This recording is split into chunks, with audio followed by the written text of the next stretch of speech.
Welcome to New Life Live with host and founder of New Life Ministries, Stephen Arterburn. New Life Live is dedicated to transforming lives one at a time thanks to the giving hearts of you, our listeners. Our goal is to provide you with wisdom from God's Word to give you hope and help in life's hardest places. If you have a question you'd like to ask today, our phone lines are open. Call 1-800-229-3000. That number again is 1-800-229-3000. Now here's Steve. Hi there, and welcome to New Life Live. I have with me today Chris Williams and Dr. Alice Benton. Hi, guys. How's it going? Doing okay. September 1st, I've said this many times, it's like a second New Year for a lot of people. Or more accurately, the day after Labor Day is kind of like New Year's Day for a lot of us. You're saying goodbye to summer totally, and you're into the new things, the school, all of this. And what a great time to make a change, to be able to say, like, I think Labor Day's on the 5th, but whatever it's on.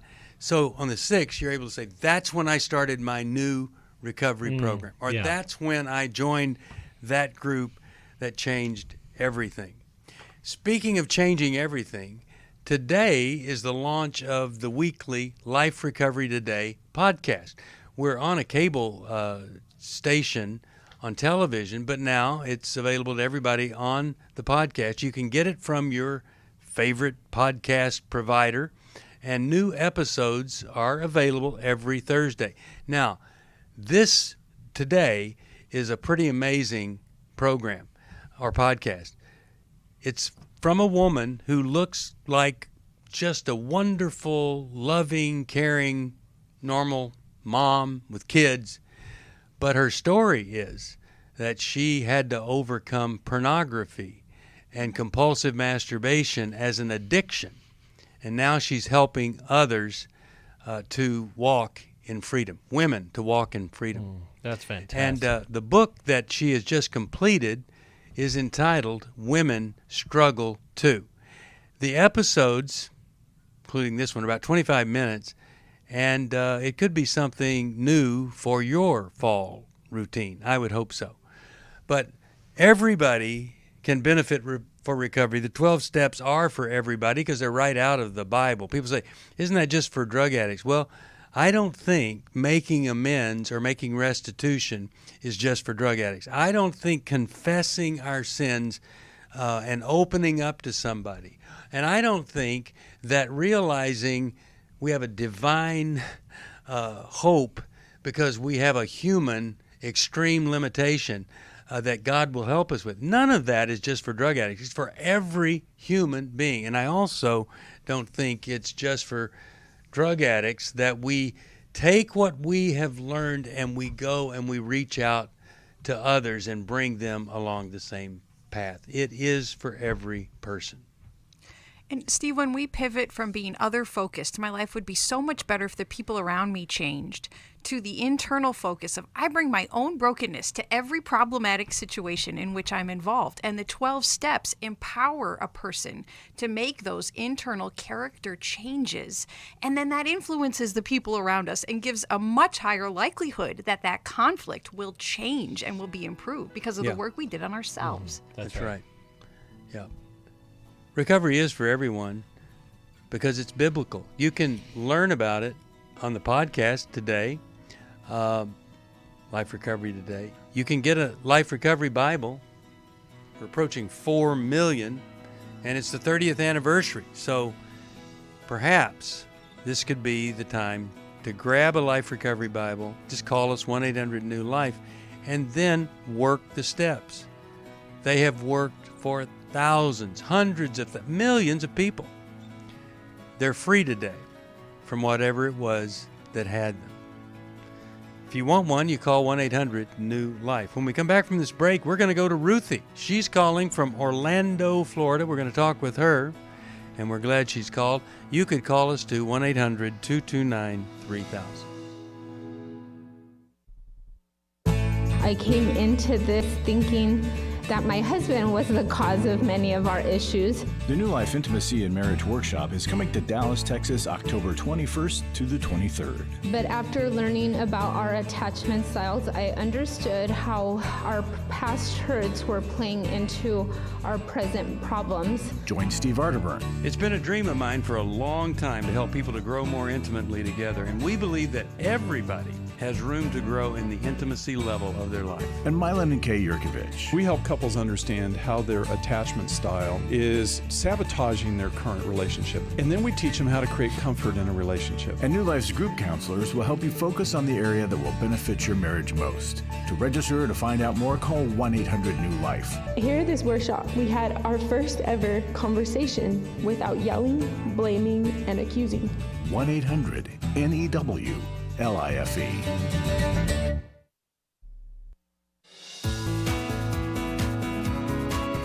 To find out more information about New Life or to order any of the resources mentioned on today's program, call 1-800-NEW-LIFE. Now back to New Life Live. So we're back on. And we're going to talk to Ruthie. Well, how about we go to Ruthie? Ruthie, you doing okay? I didn't have my headphones on there for a minute because I spilled ink all over myself. So talk to us, Ruthie. How you doing? Well, the first thing I want to make sure that you are reminded that your investment on other people's lives is just very important, very valuable, and God bless you all. Thank you for that, Ruthie. Mm-hmm. How could we help you today? What's going on in your life? Okay. So I am a child of God who is in a lot of emotional pain. After 40 and a half years, my husband passed away this February from cancer, yes. Okay. We raised our children conservatively. We were told we were very strict. And starting in college, when our daughters went off, they really didn't like the way we raised them. And there's been some, well, that's your opinion, Mom, that's not mine, etc. But fast forward now, they're both married and with gorgeous children. And I had an expectation that they would come closer to me when their father passed away. And the very opposite has happened. They live out of state.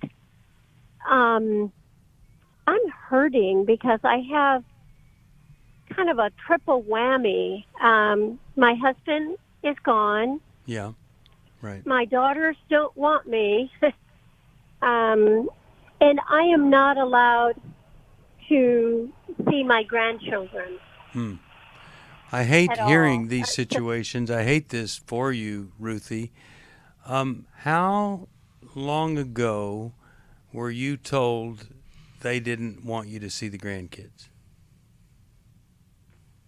January of 21. So it would be January of last year. My husband was still their dad, same person. Yeah. Okay. Still alive. But, oh, gosh. Let me see. How can I make a synopsis out of this? Let me just tell you the point I'm making. Can you think of the last conflict you had with them or your husband had with them before they said you can't see the grandkids? What was the last tough conversation? Okay, what was that about? Well, our grandson was playing with his sister's dolls, and I just said, you know what? And I called him by name. I said, what? Let's just step away from there. Here, let's go to trucks. Let me just redirect this. And all hell broke loose. And I was told, you do not have parenting rights. These are my children. And from now on,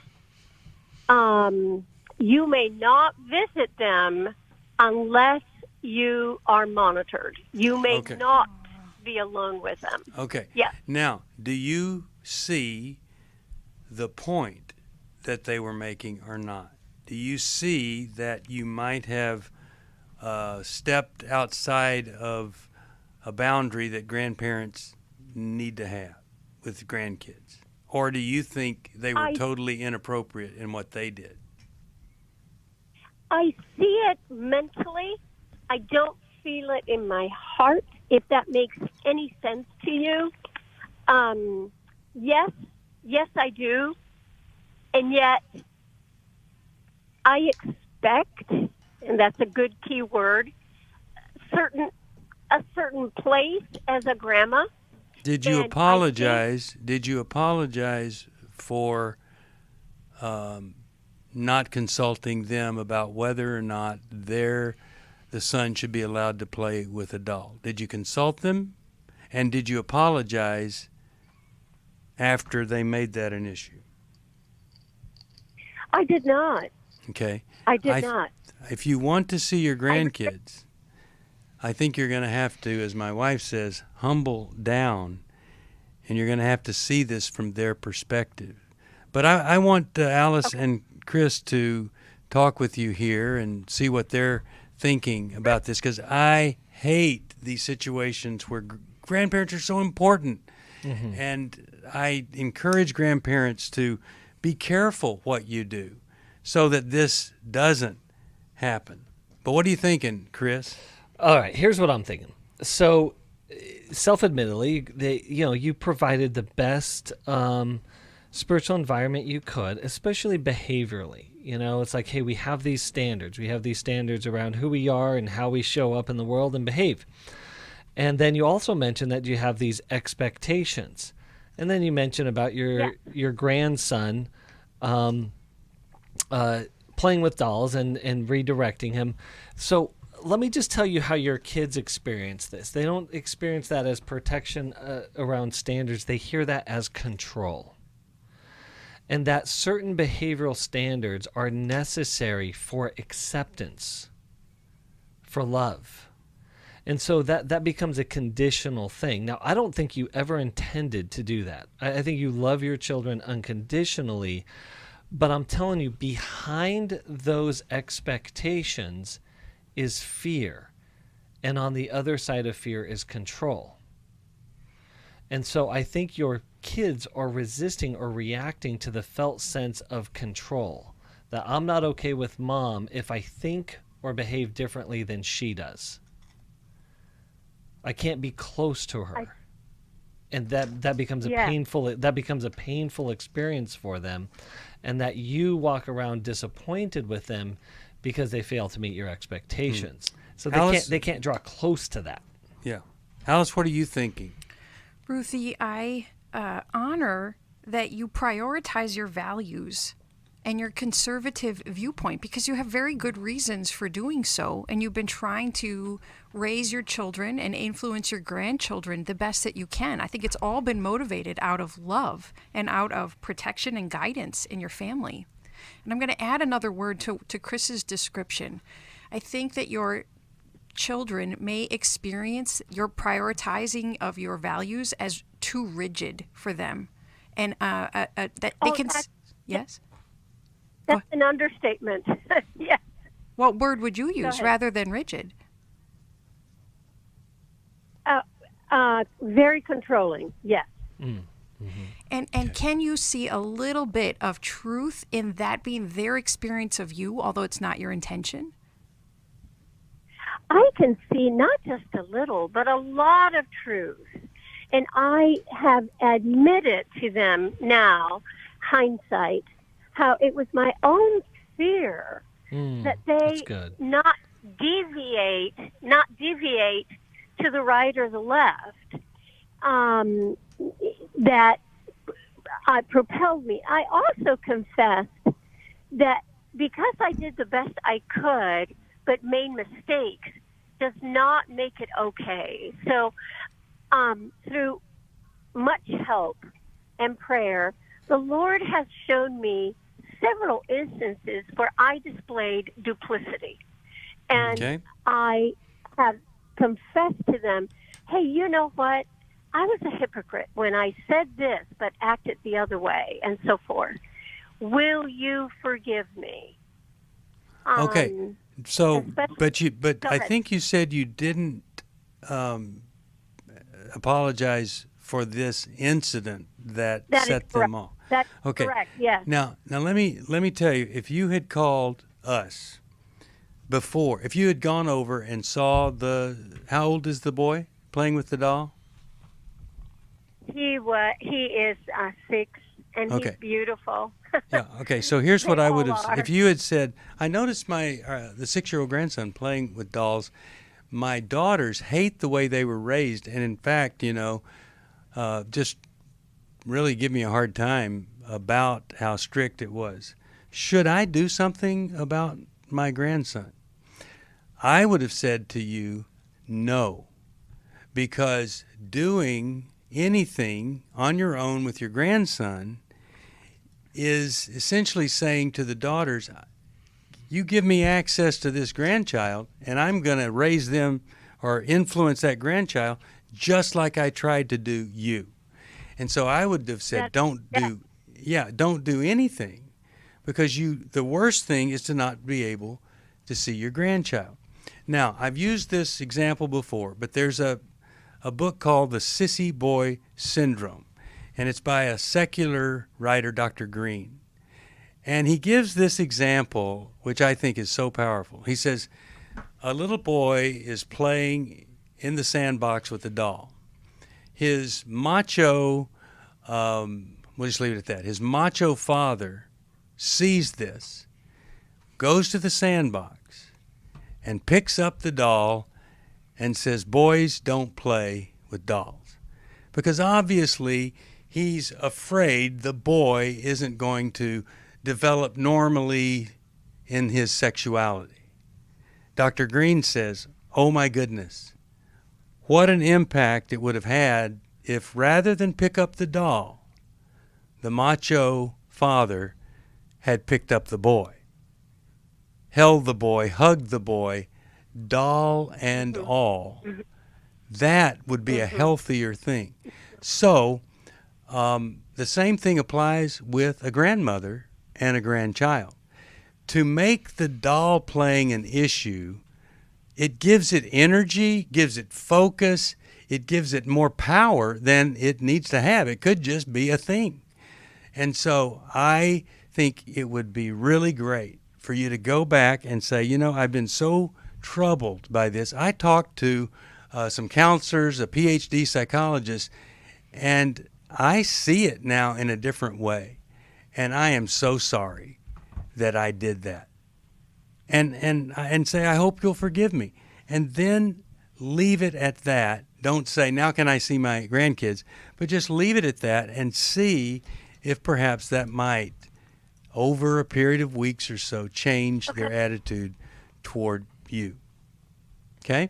I am willing to do that because at the end of the day, I love them more than I want to be right or correct.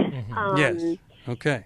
Good. It simultaneously, guys, what do I do with the pain I feel with the abandonment? What do I do with that pain? You must have a very good Christian counselor to help you. I do. Process that pain and resolve that pain. Now, the therapist should help you with that, but pain, it's lessened with connection with other healthy people. And so you need the Bible study where women can talk and share. You need the support group. All those things you need for that pain to not be in control or to destroy your life. Alice, what are you thinking? Well, Ruthie, when as a mother and a grandmother, our values are so important to us and drive some of our behavior, it can be difficult for us to let down our guard and access those messy emotions. I don't want to cry in front of other people, and I'm afraid if I start crying, I might not be able to stop crying. And so we have to push past that. And telling a therapist, I can't even cry, I can't even get to the point of grief about it, and talking about any hesitation to access the grief and feel messy emotions in the presence of your therapist. Your therapist can help you break down some of those walls that are keeping you from processing and lamenting. And I want to say this, you did the best you could with the knowledge you had. Now you have some new knowledge, and the best you can do, I think, is going to be better for you, the daughters, and the grandchildren. And I'll send you a copy of How We Love and How We Love Our Kids. I hope that's going to be helpful to you. So glad that you called. We'll be back right after this. Hi, Steve Arterburn here. The thing that we've been doing here for over 3 decades is trying to help people see there is a better way. And I don't know of anybody that doesn't have something that they couldn't be working on. The Repurpose Life online conference is Saturday, September 24th. The topics addressed are for anyone who wants to move from the pain and struggles of the past towards a healthy, happier future. Steve and Misty Arterburn, Chris Williams, and Becky Brown will cover topics like how to move from past hurts and trauma, building your community, codependency, failure and recovery, recovery from the pandemic, and much more. The Repurpose Conference is something I'm really excited for because it really is addressing the life recovery process. But again, we all need recovery. To register or to find out more about the Repurposed Life online conference, call 1-800-639-5433 or liferecoverygroups.com. Chris Williams on coaching. Oftentimes I get asked, what is the difference between therapy and coaching? The biggest difference between the two is that a therapist is going to be looking for a diagnosable mental health condition, whereas a coach is going to look at a particular issue and help a person work through that. If you need a coach, call New Life today and ask about the New Life Coaching Network. Our coaches have been trained and screened with the same intensive process we use for our network counselors. If you're looking at an issue in your life that you just kind of want to change, whether it be your weight or leadership or other areas of behavioral patterns, check out coaching. There can be some really, really helpful things for you. Take control of your life and take action to achieve your goals. Call 1-800-NEW-LIFE. That's 1-800-639-5433 and talk to us about getting a New Life coach. 1-800-NEW-LIFE.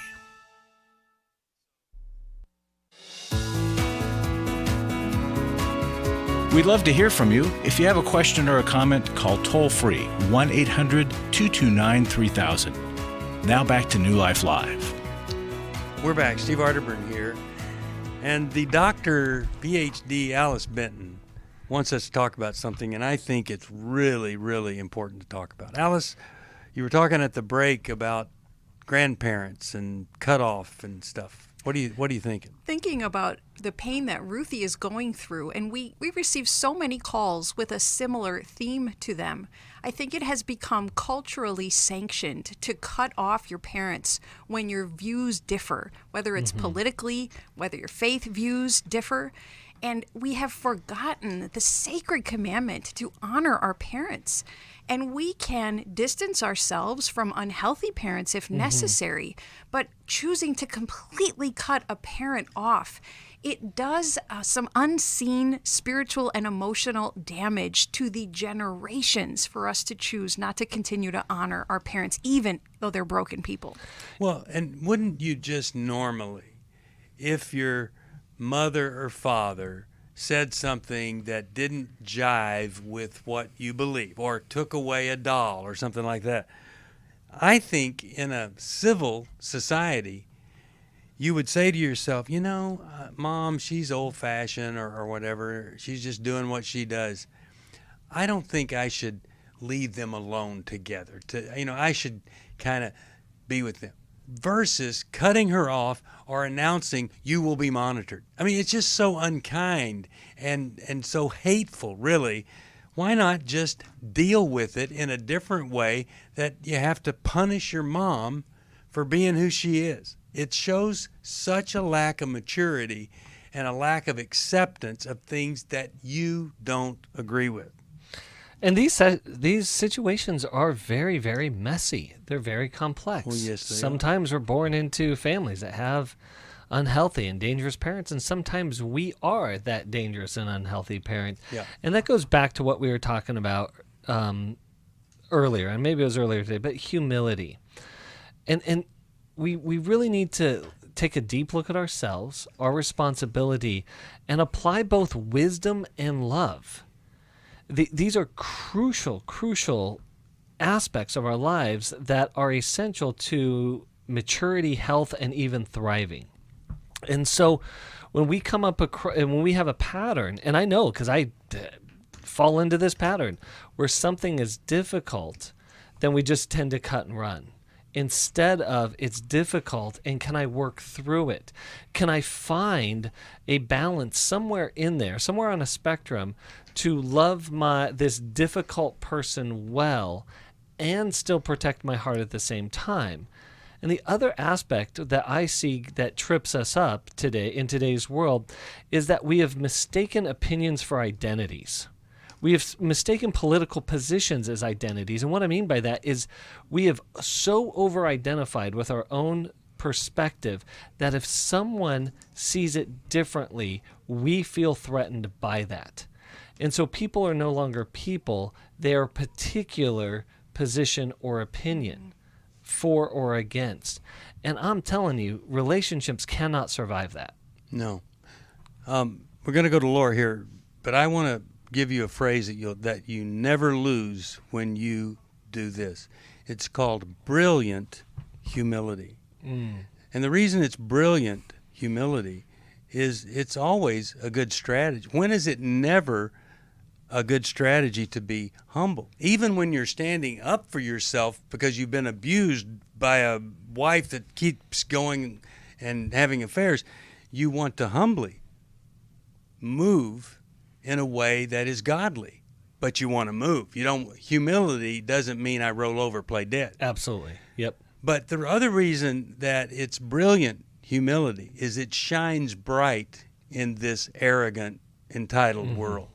And so people see it, they notice it when you use brilliant humility. And it is a strategy pretty rare you could ever find a situation where it wasn't a good strategy going forward. I want to warn any of those folks who have cut their parents off, like happened in the last call, that we do reap what we sow, and our children are likely to emulate the very ways they saw us treat our own parents. And so be cautious and seek wisdom before you make that extreme decision of cutting your parent out of your life. Well, whenever I talk to someone who's cut off their parents from the grandparents, I say this in a loving, compassionate way. Way to go. Way to train your children how to hate you and cut you off. Good job. Because it makes me angry. And I'm going to be reading 100 Days of Freedom from Anger just to help this. All right, let's go to Laura. Let's talk with her. Laura, how are you today? And thanks for holding on. She watches on YouTube from Raleigh, North Carolina. Hi there. Hi. I'm doing pretty well. How about you? Pretty well. Got a little angry there, and I'm really going to confess and repent. How could we help? Oh, that's okay. Well, I'm a New Life member, and I listen all the time, and I have a little dilemma. I guess my question for you is, do I say anything at all, and how do I say it to my daughter? Okay.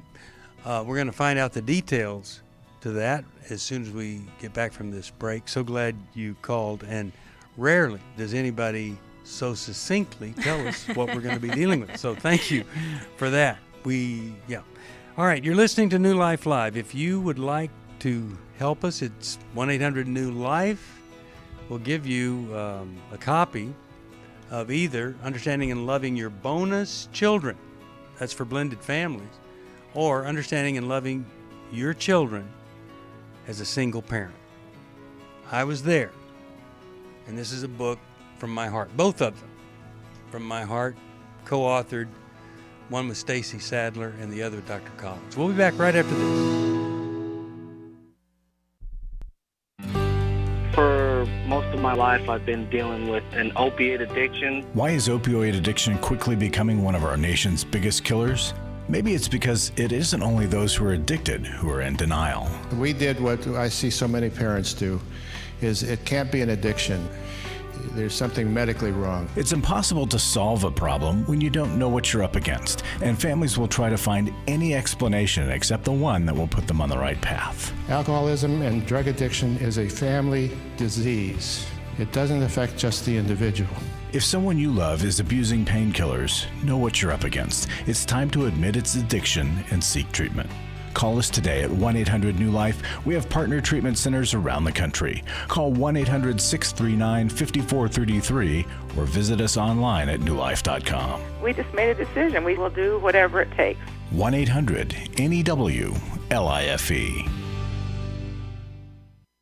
I was really living a very anxiety-filled life. I turned on New Life, and the topic that day was about anxiety. And just by listening, I got relief. You can help New Life stay on the air by joining Club New Life today. When you sign up to support us monthly through Club New Life, we'll send you the new member thank you gift of the Life Recovery Bible personal size, the 1-year Life Recovery Prayer Devotional, the New Life Journal, a New Life pen and highlighter, and a New Life zipper tote to hold it all. Plus, there are ongoing benefits like access to the Club New Life video library, the monthly Club New Life CD or download, quarterly resources, free shipping on purchased resources, and discounts on workshops. Call 1-800-NEW-LIFE. That's 1-800-639-5433. Support Club New Life, and together we can help hurting people find help and hope in life's hardest places. Call 1-800-639-5433 to join Club New Life today.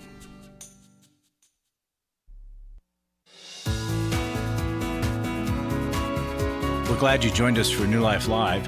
To be a part of the program, call 1-800-229-3000. Now back to New Life Live. We're back. We're talking with Laura. Laura, tell us the situation that you're talking about.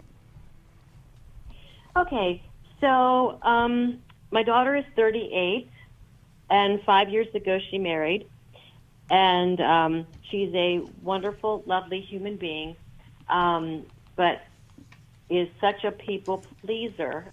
And since she's been married, she was working a full-time job initially, and then she quit after a couple of years, and then she was home for a while, recovering and healing and all of that from the traumatic boss that she had at work.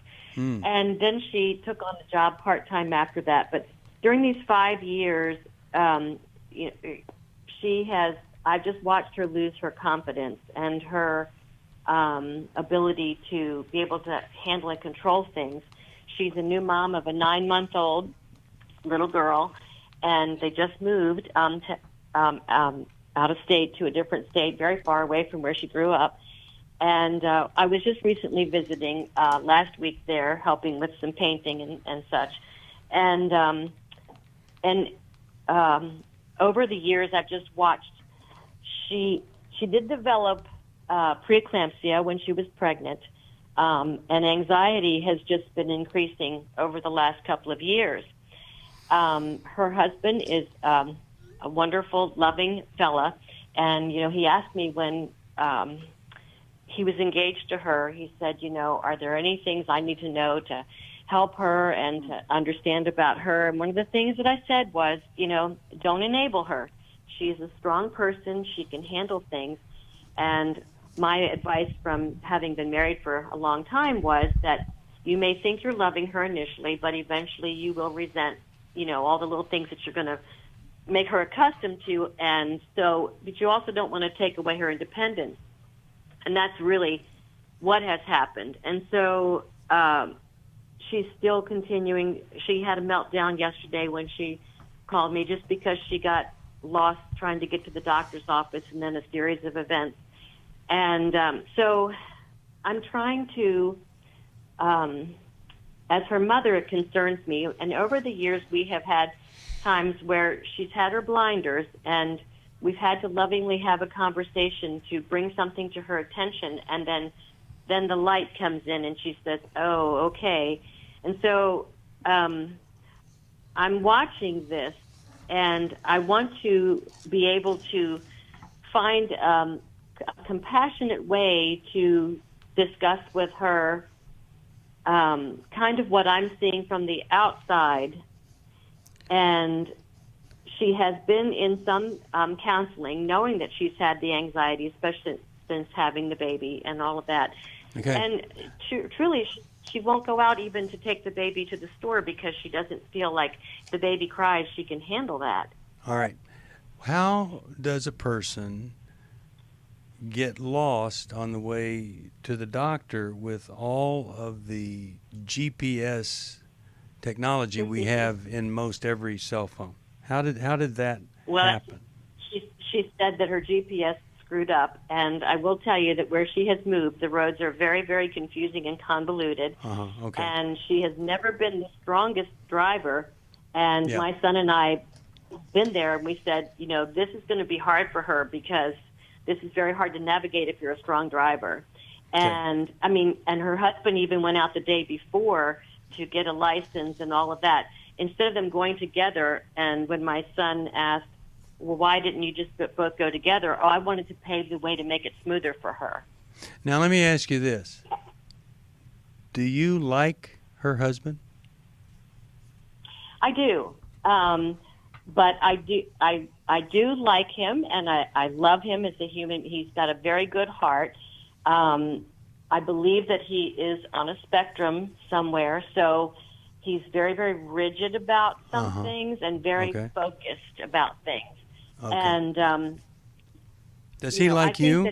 Does he like you? Yes, he does. All right. So the question for us is what? Well, should I even embark in a conversation with her? And what's the best approach to take to that? I don't want her to become defensive.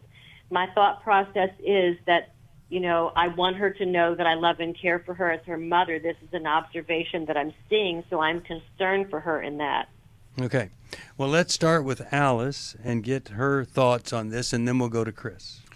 Laura, from what you've said so far, I give you a yes. Yes, I think you should address it. Your daughter has been receptive to you in the past when you have pointed out things you're seeing that might be blind spots for her. And I hear that she goes to you when she is struggling emotionally. So I think that there's a strong bond between you and your daughter. And I already hear in your preparation that if you're going to give some difficult feedback to her, it does have to be paired with much more praise and love and encouragement.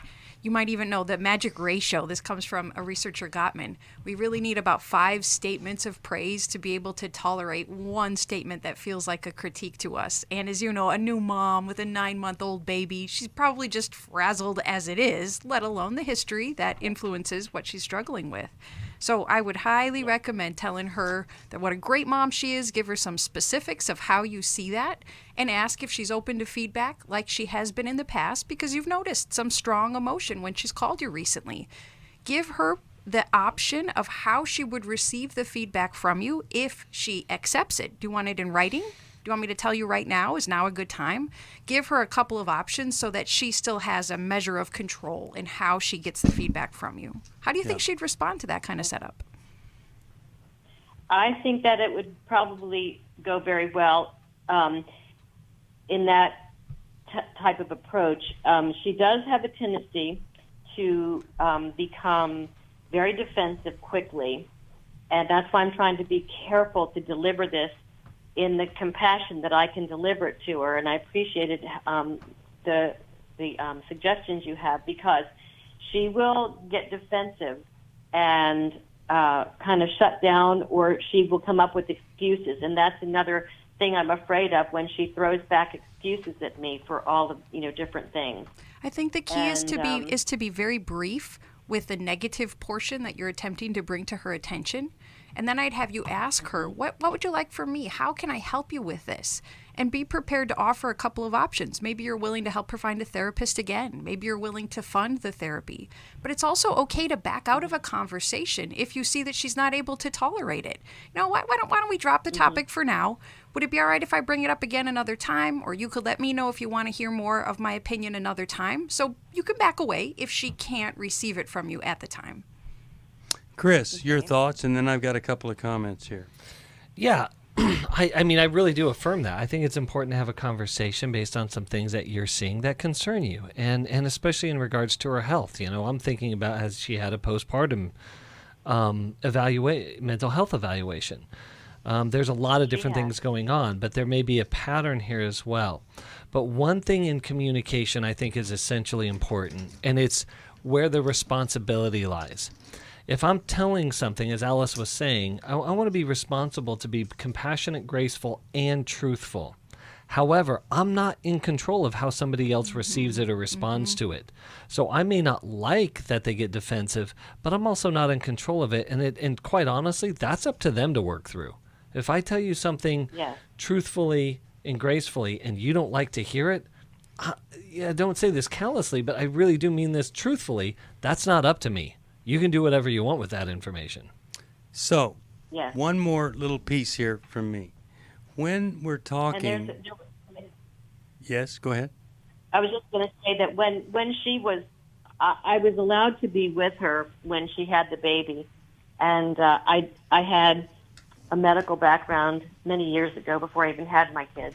And so I had just enough information to be dangerous. But... She was preeclamptic when she had the baby. She came home with very high blood pressure. Her blood pressure really skyrocketed over the night.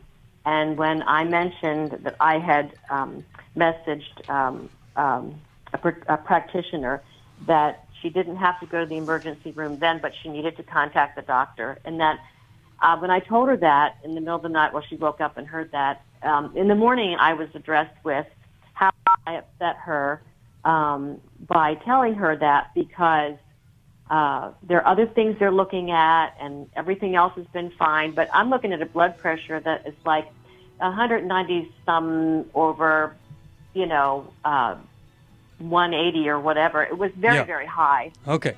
And, so you hear the music. I had to apologize for all that. Yeah. Well, I'll just say a final thing here, and that is, I think it's great when you're telling someone you notice something that isn't great, that you start, if there is something, by saying, here's what I used to see in you, and you were this way. Now I'm worried because this is what I'm seeing. Like if I was talking to an alcoholic and I was working with the wife, she would say to him, you used to be full of joy and life and all this. Now you're depressed, you drink all the time. The contrast can really mean something good. It had become very apparent that some of the things I was involved with were taking over my life. In today's world, men are barraged with inappropriate content and images all day, every day. Some say that certain behaviors are just no big deal. It's just part of being a guy. But it's simply not true. It's a battleground for every man, and the opportunities to fail are everywhere. New Life's Every Man's Battle Workshop can help. After 7 years, just one weekend, I completely changed man. For over 20 years, New Life Ministries has been helping men regain their integrity and purity through their one-of-a-kind Every Man's Battle Workshop. He said, I think this is something that every man should go to. Married, dating, it was definitely life-changing. Battle Workshop is coming to Dallas September 9th to the 11th. Don't wait for him to call. To find out more, call 1-800-NEW-LIFE or go to newlife.com. I just can't say enough of what New Life has done for our marriage. 1-800-NEW-LIFE. Hi, this is Steve Arterburn, and for 30 years, New Life has been the most trusted name in Christian counseling. I'm an addict, and I'm trying to get God in my life again. You seem to be able to get to the crux of a problem quickly. Our Christ-centered treatment programs can help you break free to embrace all that God has for you and your family. I just want to thank you guys for bringing me to a relationship with Jesus. There really is help for marital problems, depression, addictions, panic attacks, and feelings of hopelessness. I came back with so many tools to help me prepare myself to fight this struggle and this battle that I have every day. You can start living again today, living the life God intended for you. Help is available at 1-800-NEW-LIFE. They did care, and they did follow up very lovingly, and it made all the difference in my life. Call us at 1-800-NEW-LIFE. Someone who cares is waiting at the other end of the phone. God can open the door to a better tomorrow right now. Just call us at 1-800-NEW-LIFE. 1-800-639-5433.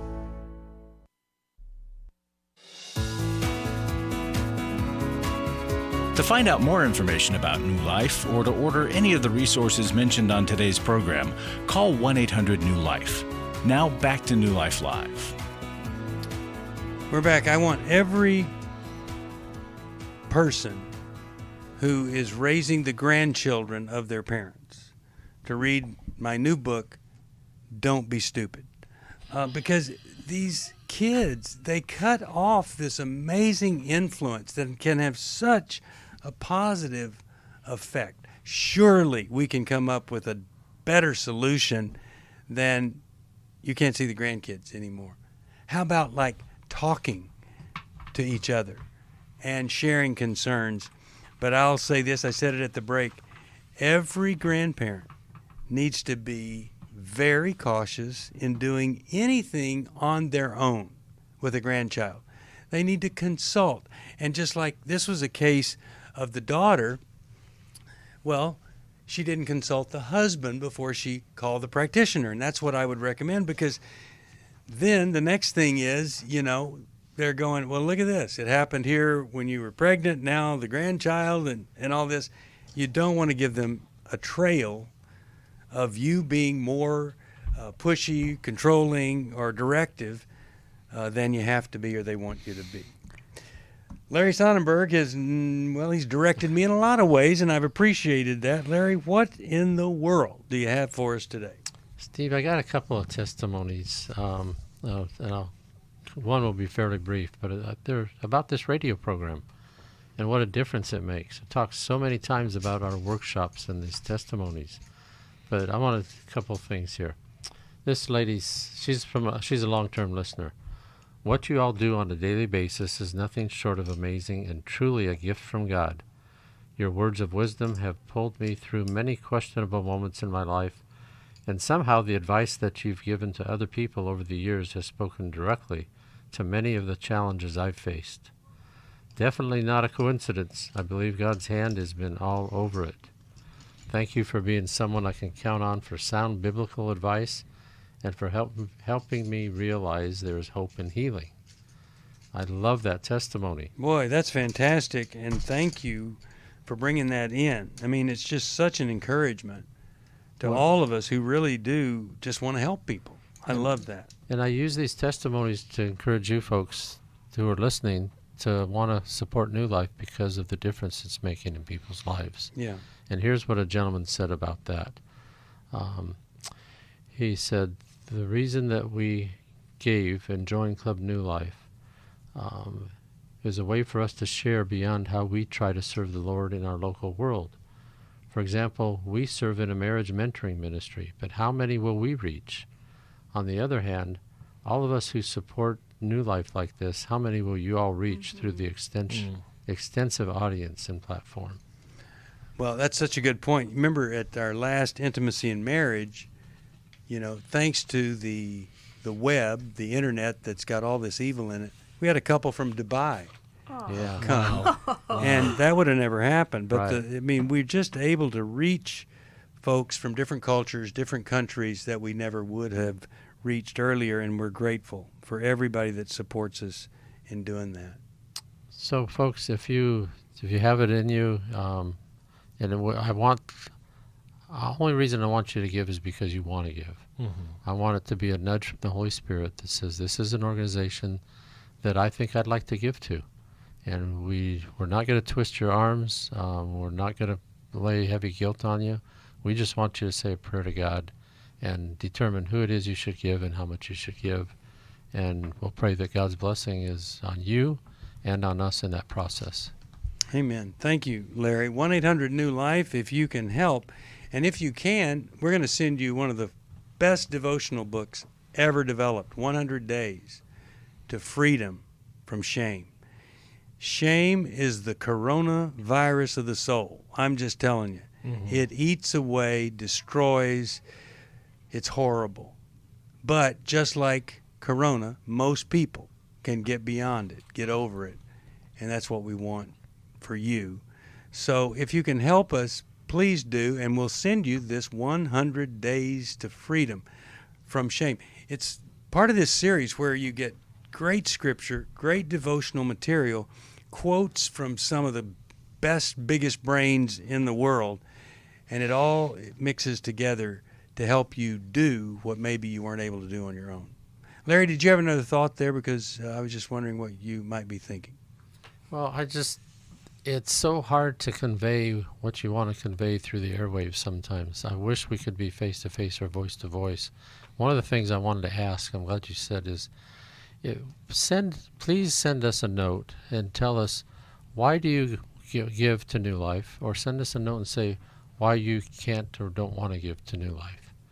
Those words speak to us, and if we need to make an adjustment somewhere, we will. But only for the right reasons, not just because you lost your job. We're not going to change everything. But we would change maybe an approach if we're being too pushy at something. But we love testimonies. We just love to hear from you personally. And I've got probably 1,000 testimonies on my desk. And I go through them every day on radio. And we'd love to share those with you. Yeah. And if you become a monthly giver, a part of the New Life family, you receive so much in return. Not only the gratification of being a part of this organization, but the fabulous books that you receive in the mail, the CDs, the phone calls from New Life itself to check on you and ask, how can I pray for you? All of that is part of being a New Life family member. It is, and we just love it. And sometimes people don't understand. Like someone might say, well, I like to give to ministries that feed starving children. Well, if you understand how many divorces we're able to prevent, and how many women especially go into poverty when the divorce happens, you would really want to support this ministry if you have a love for starving children, because a lot of those women have a very hard time of feeding their kids. Yes, Steve. I've heard people say, I want to support a ministry that's evangelistic, that is preaching the gospel. Well, what's better than the gospel of helping people learn how to live in Christ and learn how to deal with issues and problems and pain and abuse and all those things? We have so many people that get reconnected with God. They understand His will and His ways when they get the advice that you guys give on radio or at our workshops or in the books that they read. So if you're one of those that thinks we're not evangelistic enough for you, I'd like you to call me and let's have a chat. We believe we are evangelists. We are spreading the good news, and we're talking about things that are roadblocks from people wanting to be part of the faith, wanting to join a church. And then we're talking about things that maybe you were at one time, but you got sidetracked, as we've talked about. So we see ourselves, our ultimate goal in anything, life recovery, our workshops, resources, this program, is that you come to know Jesus. And so we are considered, in our minds, a very evangelistic program, because we believe that the total, complete healing of anyone is accepting Christ. That's why we've got life recovery, because I was seeing secular recovering folks, 20 years of sobriety, and because they didn't have Jesus, it wasn't complete. The shame stayed there. The forgiveness of themselves didn't happen. So Dave Stoop and I were motivated to do something that focused on Christ. Well, the beginning of AA did focus on Christ. Dr. Bob, one of the two, he and Bill W., Dr. Bob would take them up to his little upper room, get them on their knees, and get them to accept Jesus before he would help them. That's what we want for everybody. If you need some help, 1-800-NEW-LIFE is the number to call. I hope you will. See you next time. Thanks for listening. We hope this program has helped you by giving you insights for handling the challenges you face in your life. We want you to know that we're here for you, but you also need to know that New Life Live is a listener-supported ministry. To make your donation or to get any of the resources mentioned on today's program, call 1-800-NEW-LIFE. That's 1-800-639-5433, or write to us at New Life Ministries, P.O. Box 1029, Lake Forest, California, 92609. Please join us again tomorrow for New Life Live. Hi, thank you for watching New Life Live. You know, New Life Live is a Christian counseling program where we deal with the hard questions about life, relationships, kids, free choice, freedom of will, whatever. It's all right there on New Life Live every day, every weekday, 1 p.m. Eastern, 10 a.m. Pacific. If you want to call into the live broadcast, you can find the schedule on newlife.com or click the social media link right below. You can see every episode of New Life Live on the New Life YouTube channel. Watch it with a friend, watch it later. Be sure to subscribe and hit that bell so you'll never miss another episode. So if you want to listen on the go, download the app. The link is right below. And I hope if you need some information, if you want to get some help, you'll call us at 1-800-NEW-LIFE. And I'll see you next time.